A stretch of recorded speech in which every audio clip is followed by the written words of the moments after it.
The first rays of a cold Monday morning stretched across the Chicago skyline as thousands of employees rushed toward another busy workday.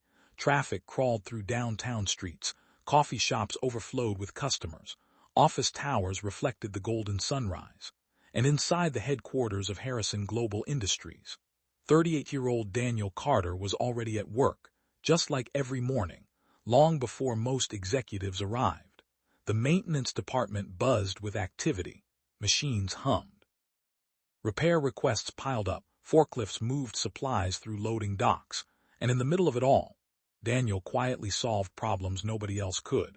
His navy blue work shirt showed signs of years of labor. His work boots carried scratches and paint stains. His hands were rough, his face showed exhaustion, but his eyes showed something stronger, purpose, because everything Daniel did, he did for one person, his daughter. His phone suddenly vibrated.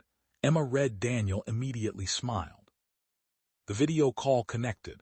A cheerful 11-year-old face appeared. "Dad, morning, kiddo." Emma held up a certificate. "Guess what?" Daniel pretended to think. "You became president." Emma laughed. "No, I got selected for Student Excellence Award." Daniel's face lit up. "That's amazing. The ceremony is tonight."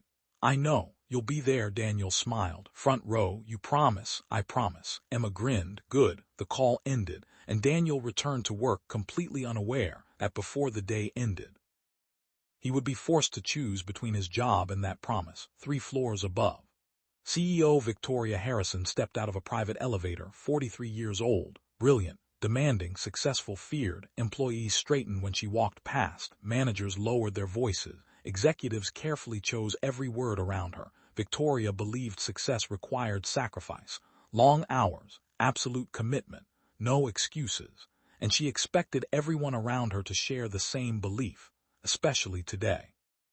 Because Harrison Global was preparing for the biggest contract in company history, a project worth nearly $1 billion. The board wanted perfection, investors wanted results, and Victoria intended to deliver both. At noon, an emergency executive meeting was called. Department heads gathered, project managers arrived. Operations supervisors filled the conference room.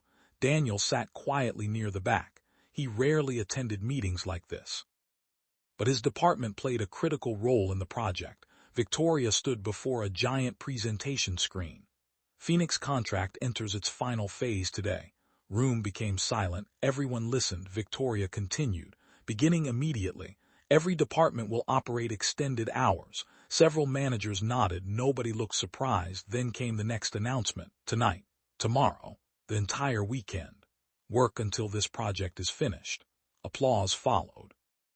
Most people joined reluctantly. Daniel remained silent. Victoria noticed. She always noticed. Her eyes landed on him.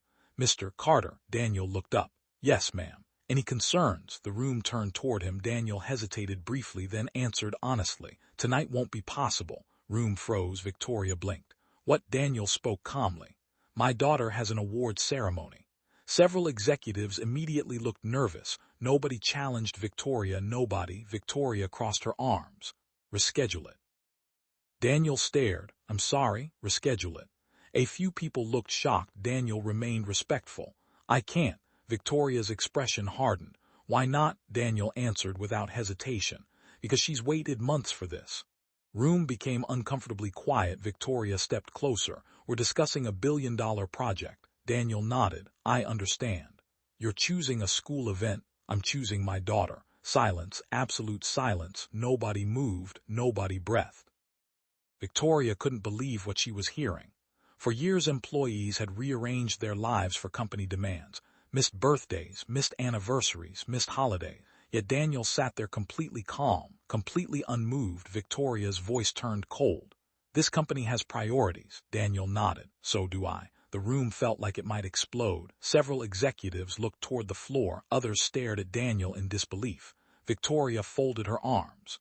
"You know what your problem is." Daniel said nothing. "You don't understand commitment." Few employees visibly winced, because everyone in the company knew the truth. Daniel was one of the most committed employees they had. 9 years, 0 complaints, countless overtime shifts, hundreds of emergencies solved. But Victoria continued. "Leadership requires sacrifice." Daniel finally spoke. "I agree." Victoria looked surprised. Then Daniel added quietly, But children shouldn't be the sacrifice. Room fell silent again. The words hit everyone hard. Even people avoiding eye contact suddenly looked up. Victoria's face darkened. She had lost patience completely. Then came the sentence nobody would forget. Do as I said. She pointed toward him, or quit.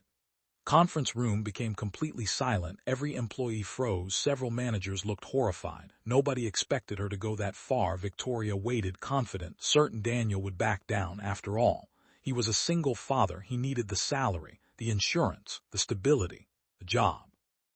Surely he would choose practicality over principle.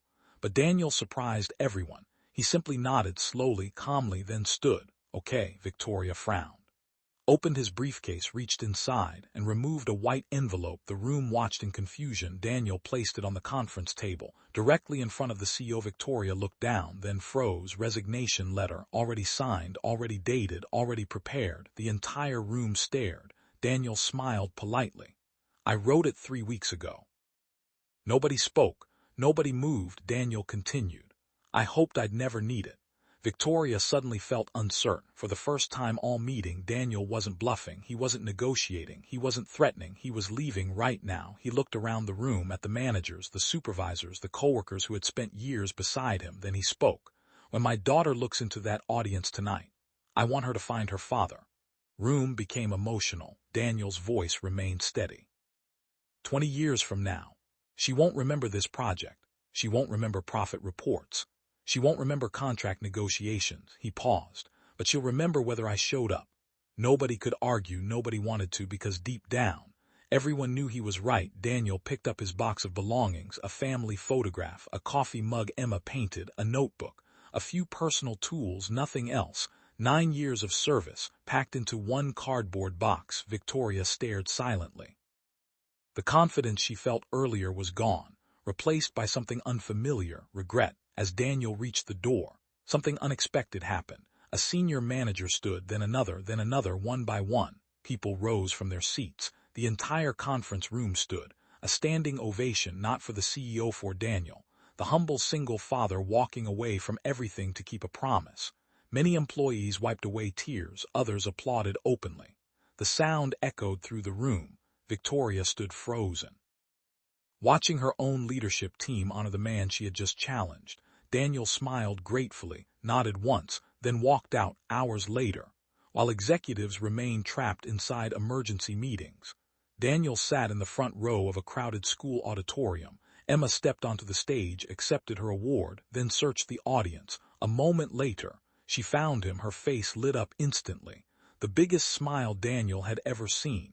And at that moment, he knew something every powerful executive eventually learns. Success means nothing if the people you love are forced to celebrate without you. And somewhere across the city, CEO Victoria Harrison stared at Daniel's empty desk. Realizing she hadn't lost an employee that day, she had lost the best leader in the entire company. And the consequences of that mistake were only beginning.